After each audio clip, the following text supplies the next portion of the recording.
Hello, and welcome to the African News Network. Today, we delve into the rising tensions in the Middle East. Iran has announced that while it does not seek regional escalation, it feels compelled to punish Israel following the assassination of Hamas leader Ismail Haniyeh in Tehran last week.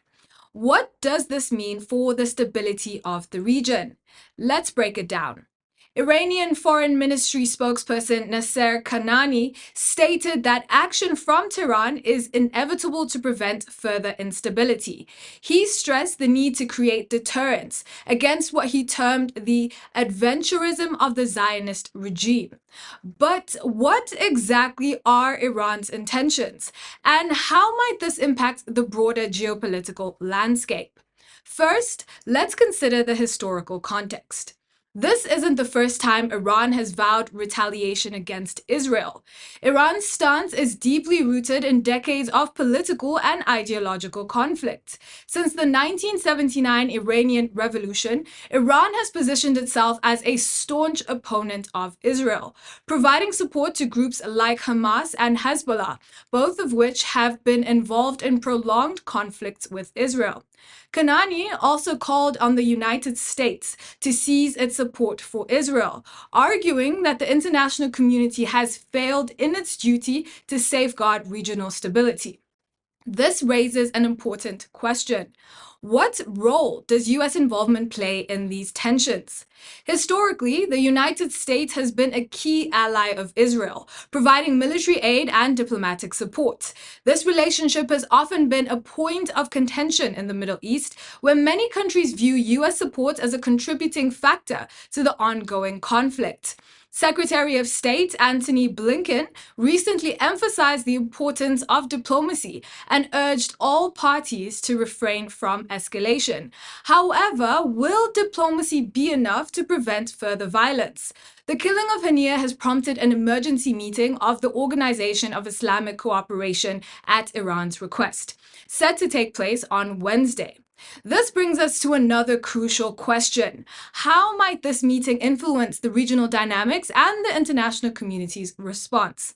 The Organization of Islamic Cooperation, which comprises of 57 member states, has often played a mediating role in conflicts involving Muslim-majority countries.